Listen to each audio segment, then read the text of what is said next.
Opa, bom, vocês pediram tanto pela parte 2 e deixaram um feedback muito bom que eu trouxe a parte 2. Então se vocês quiserem mais dessa obra, não se esqueça de bater a nossa meta de 800 likes. E também não se esqueça de se inscrever no canal para eu estar entendendo que vocês querem mais dessa obra. Então sem enrolação, vamos nessa! Na praça pública da Cidade de Ferro, vemos o Prota com a raposa, e eles olham que tem muitas pessoas por ali, e acham que tá acontecendo alguma celebração por ali. A raposa diz que sente a presença do tesouro bem na frente deles, então eles vão até lá para ver o que está acontecendo. Então eles entram se espremendo por dentro da multidão, por estar bem cheio, então eles veem alguns guardas em volta de uma espada. O Prota percebe que o tesouro que a raposa sentiu é aquela espada, então as pessoas por ali comentam que, de acordo com as regras dos últimos anos, o julgamento dos valentes será celebrado em alguns dias. E se pergunta quem dos jovens das 4 grandes famílias irá passar pelo julgamento. Mas um senhorzinho fala que mesmo que alguém passe, será que fará alguma diferença? Já que em todos os seus anos, ele nunca viu ninguém tirar aquela espada dali. A raposa ouve e pergunta se a espada é tão incrível assim. E o senhorzinho responde que ela deve ser forasteira para fazer uma pergunta dessa, já que essa espada é conhecida por todos da Cidade de Ferro. E a espada do valente é uma arma sagrada herdada dos tempos antigos, na qual está ali há milhares de anos e está profundamente enterrada naquela pedra, desde a época que foi descoberta, e tem até uma lenda que diz que apenas um verdadeiro guerreiro forte e valente conseguirá tirar a espada dali. Porém, ao longo dos milhares de anos, incontáveis pessoas usaram métodos possíveis para tirar a espada sagrada dali, mas nenhuma foi capaz de tirar, e o senhorzinho acha que esse suposto homem lendário e valente nunca aparecerá. A raposa pergunta ao Prota se tem algo de errado e se ele ficou fascinado por ela. O Prota diz que essa espada ele já viu em algum lugar antes. Então o Prota lembra, há 5.000 anos atrás, vemos que essa espada é o tesouro do Vale da Espada Forjada, e que é capaz de cortar o cabelo em um simples toque, e que é uma arma com afiação incomparável, na qual atingiu o pináculo entre as espadas, e se ela encontrar um mestre sábio, ela pode até mesmo se transformar em um espírito da espada do dragão Azuri, para proteger o mestre. Então vemos um homem entregar a espada e dizer que, levando em conta todos aqueles que vivem sobre a terra e sob o céu, exceto o Prota, ninguém é digno de obter a espada. Então o Prota diz à raposa que aquela espada é dele e que nunca achou que ela pararia ali, depois da guerra entre os cultivadores e demônio. A raposa pergunta ao Prota se é verdade, e o Prota responde que é, e diz que lembrou o nome da espada. Ela se chama Houlong. Então o Prota se aproxima, mas os guardas o impedem e falam que essa é a espada sagrada da Cidade de Ferro. Apenas pessoas específicas podem se aproximar, e que tipo de pessoa ousa entrar na área proibida. Então a raposa os questiona se eles não estão procurando por um verdadeiro valente e forte guerreiro para poder tirar a espada, e que o Prota é essa pessoa que eles estão procurando. Mas os guardas começam a rir e falam que ninguém foi capaz de tirar a espada por milhares de anos, e que quem ela acha que o Prota é, e que eles estão fora de si, e nem todo mundo consegue tirar a espada sagrada. Então uma mulher no meio da multidão diz que se eles quiserem pegar a espada, eles devem primeiro passar no juramento do valente, e para participar do juramento, eles precisam ser recomendados por uma das 4 grandes famílias. Então um homem ao lado da mulher diz que sem chance dos dois serem parte de uma das 4 grandes famílias, e que parece que eles estão ali em problemas. Então o guarda pergunta para o Prota de qual família da Cidade de Ferro ele é, e que se ele não é membro das 4 grandes famílias, ele não é qualificado para participar, e que não o culpe se caso ele não for educado. Então o Prota diz que daí que ele não faz parte das 4 grandes famílias, e pergunta como eles iriam parar ele. Os guardas falam que terão que bloquear ele. Então aquela maga, Catarine, aparece e diz para os guardas darem um tempo, e que o Prota é um convidado de honra da família Steve, e pergunta quem se atreve a ser rude com ele. Então o guarda pedem que os perdoem, pois eles não sabiam que o Prota era convidado de honra dela, e pede desculpa novamente para Catarine. A multidão se choca ao ver que a filha mais velha da família Steve estava ali, e se pergunta como que o caipira do Prota tem conexão com os Steve. A maga toda tímida fala o nome do Prota e pergunta se ele quer tentar tirar a espada sagrada. O Prota responde que sim, mas que os guardas não deixaram. A maga diz que, de acordo com as regras da Cidade de Ferro, apenas aqueles que passam pelo juramento do valente pode ter a chance de tentar tirar a espada sagrada, e ela sente muito por isso, mas isso é uma regra passada por séculos e ela não pode mudar. O Prota fica com raiva e fala que essa regra é problemática e quase termina de dizer que aquela era a sua espada, mas a raposa o interrompe e fala que eles não precisam se apressar, já que a espada é dele e ninguém pode levá-la, e diz que esse julgamento é interessante e que eles podem achar outros tesouros, e fala para o Prota apenas seguir a tradição local dessa vez. A maga diz que é membro das 4 melhores famílias e que a carta de recomendação para participar do julgamento do valente ela pode escrever para o Prota. O Prota pergunta se tem que pagar algo pela carta de recomendação, mas a maga responde que não precisa. Então o Prota pede para escrever a raposa também, pois ela irá com ele. A maga concorda e em pensamento diz que a garota é bonita e amável e que ela tem o mesmo estilo de roupa do que o Prota, e se pergunta se eles podem ter algum tipo de relação. Passando-se alguns dias, vemos que fora da Cidade de Ferro, no Vale Fantasma, acontecerá o julgamento do valente. O Prota diz que o cheiro forte das bestas demoníacas pode ser encontrado em todo lugar por ali, e que isso é interessante, e que é exatamente o lugar onde será o julgamento do valente.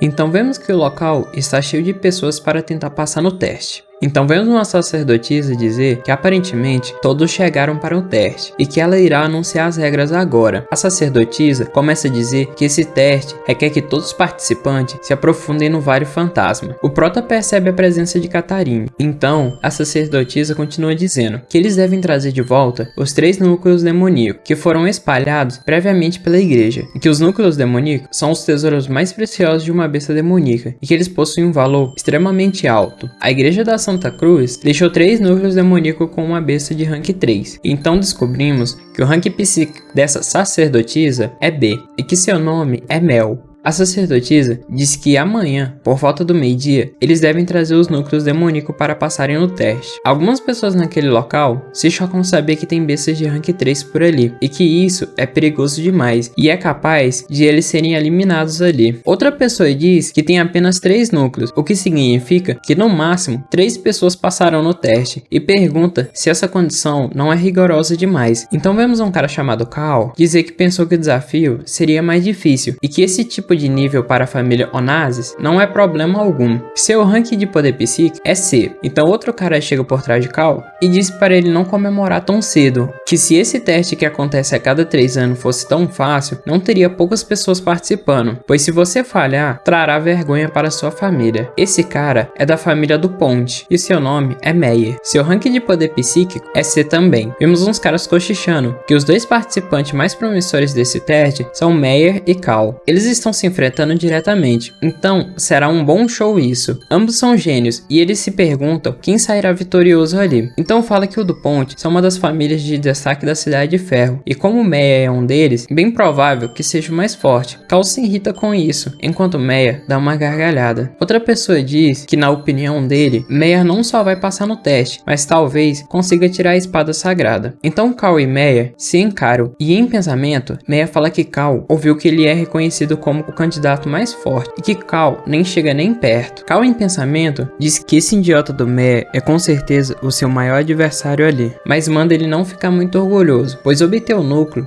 é só o começo, e apenas aqueles que voltarem vivos são considerados como os que passaram no teste. E ele se afasta dali, e Meia pergunta o que aconteceu, e se ele está desistindo. O Prota nota em Cal a presença assassina dele, diz que é intensa, e lembra que Catarine mencionou sobre Cal, e que a família Onassis sempre estão lutando contra eles, especialmente o Cal, e que ele é brutal e cruel. E diz para o Prota não o confrontar ele depois de entrar no Vale Fantasma, porque ele é extremamente perigoso. O Prota diz que entendeu, e fala que é bastante confiável. Então voltamos para o presente, e Cal se pergunta o que tem de errado com a família Steve, pois não consegue acreditar que mandaram esse tipo de pessoa, no caso, o Prota, para participar no teste, e que ele já fez sua pesquisa sobre o Prota, e ele acha que o Prota é apenas um humano normal, sem nenhum poder psíquico, e que ele pode ignorá-lo, e Cal quer que dessa vez o seu nome seja reconhecido por toda a Cidade de Ferro. Então o teste começa, e todos já vão avançando para dentro do Vale Fantasma. Cal diz que não esperava que o vale tivesse tantos caminhos diferentes, e que isso é interessante, e que a rota da esquerda está cheia de espinho, e a segunda rota tem um traço de energia demoníaca saindo dela, o que parece com uma besta de alto nível. E pelo contrário, os dois caminhos da direita parecem melhores, especialmente o último, que tem um pouco de luz saindo do fundo, e Cal opta ir por ele. Já Meyer analisa que, de acordo com ângulos das correntes de ar, tem uma brisa leve vindo da terceira rota, e isso significa que o caminho está livre, e essa deve ser a direção correta. Outros caras analisam a primeira entrada, e mesmo que andar por espinho seja difícil, lutar contra uma besta demoníaca é igualmente árduo, e que o primeiro caminho é o mais seguro então. Então Mel pergunta para Katarine o porquê de recomendarem alguém sem poder psíquico para participar de um teste desse, e que ela está um tanto curiosa com isso, e diz que deixar pessoas comuns entrarem em um teste desse é a mesma coisa de mandá-los para a morte, e se ela não tem medo de arruinar o próprio nome da família ao escolher o Prota. Katarine diz que ela está errada, pois ela não está fazendo isso pela sua família, e sim porque ela quer completar o desejo do Prota. E também, o Prota não é um humano qualquer, e sua força é extraordinária, e tem certeza que ele vai completar esse teste, pois ele é a pessoa mais confiável que ela já conheceu. Mel fica surpresa por ela dizer que o Prota é o mais confiável. Então vemos o Prota com a raposa, e ela fala que, baseado no que Katarine disse, o vale é dividido em diversas áreas, que já no começo tem vários caminhos para escolher, e pergunta ao Prota qual caminho eles devem escolher. E o Prota fala que para o lado que o galho cair, eles irão. A raposa pergunta se ele está falando sério, e se esse é o método que ele pensou. O Prota responde que é isso mesmo, que esse método é muito confiável. Então o galho cai, e eles vão para essa direção. A raposa diz que esse caminho parece um pouco estranho. Ao entrarem, a raposa pergunta ao Prota se ele ouviu algo, mas ele responde que não. Então a raposa diz que os instintos dela diz que tem algo terrível ali, e que tem uma energia maligna que pesa no peito dela e não a deixa respirar. O Prota pergunta se não é porque ela está apertando bem forte contra ele. Então a raposa sente a presença de algo e mostra para o Prota, e o pergunta o que é aquilo. O Prota olha e vai se aproximar, mas a raposa diz para o Prota esperar 1 minuto e pergunta por que ele está indo até ela, e que esse é o Vale Fantasma, e ela deve ser um fantasma feminino bloqueando o caminho deles. O Prota fala como seria possível ser um fantasma feminino, e que isso claramente é uma garota perdida no caminho. O Prota toca nela e diz olá. Então o fantasma se vira e faz uma cara assustadora para o Prota, mas isso não o assusta. Então ele dá um soco no meio do rosto e a manda para o inferno. O soco foi tão forte que destruiu o rosto da fantasma. Então o Prota diz que realmente era um fantasma feminino. A raposa fala que aparentemente as bestas ali são fantasma feminino, e fala por que eles escolheram pegar a pior rota. O Prota diz que fantasmas femininos são a melhor opção, e pede para a raposa ajudá-lo a tirar a roupa dela. A raposa confusa o questiona sobre isso, e em pensamento percebe que se você olhar de perto, o corpo dessas garotas são incríveis, e as curvas são perfeitas, e por tirar as roupas dela, ela se pergunta se o Prota não está pensando em aproveitar enquanto o corpo está quente. Então o Prota diz pronto, e ela, envergonhada e confusa, pergunta se foi tão rápido. O Prota diz que o vestido é feito de cetim, e mesmo que esteja um pouco desgastado, mas se a quantidade for grande, será o suficiente para vender a um bom preço, e eles podem procurar por outras coisas úteis em seu corpo. Então a raposa percebe que a ideia inicial do Prota era ganhar dinheiro, e não fazer as coisas que ela estava pensando na mente. O Prota fala para eles continuarem, e espera que tenha mais fantasma feminino na frente. A raposa diz que irá fazer qualquer coisa que o Prota disser. Então eles encontram mais um alvo, e o Prota vai até ela, e faz um rosto que a assusta. Então nessa noite, aconteceu o pesadelo no Vale Fantasma, e em todo lugar que o Prota e a raposa foram, todos os fantasmas femininos viraram fantasma nuas. Então vemos um grupo de homens, a qual se pergunta o motivo daquele local ser chamado de Vale Fantasma, e se era realmente assombrado por espíritos ali. Então um cara responde que ali está cheio de energia suja, e pessoas costumavam desaparecer por ali, e é desconhecido o que essas pessoas desaparecidas experienciaram ali. Quando elas foram encontradas, elas não podiam mais ser chamadas de humanas, pois se tornaram selvagens, devoravam carne crua e tinham força extraordinária, e só apareciam à noite. Então ele se pergunta se não era fantasma, o que era então? Então sai um monte de bestas que estavam escondidas debaixo da terra, para evitar os espinhos, e o cara diz que calculou o caminho errado. O outro cara pergunta se essas não são as pessoas desaparecidas que ele estava falando, e que são muitas, na qual eles não vão conseguir vencer contra esses números. Então uma das bestas já parte para o ataque, e só vemos jorrar sangue, porém não sabemos de quem. Bem provável que seja daqueles caras. Em outro lugar do vale, vemos o Prota e a raposa. A raposa está pensando que, embora o Prota seja avarento e aja de maneira irresponsável, mesmo assim ela se sente segura ao lado dele. Mesmo em uma floresta tão arrepiante, ela não se sente mais assustada. Então eles percebem uma empregada fantasma, e ela fala que é incrível que alguém seja capaz de chegar tão fundo no coração do Vale Fantasma, e que isso é raro, e se pergunta se aqueles pequenos fantasmas na entrada estão com preguiça. Então percebemos que ela é de rank 3. Ela fala que olhando para a aparência frágil dos dois, parece que não vai ser o suficiente para encher o estômago dela. O prota diz que se ele consegue ou não encher o estômago dela, ele não sabe. Entretanto, ela definitivamente não vai conseguir manter as suas roupas por muito tempo. Ela se choca com essa fala do prota e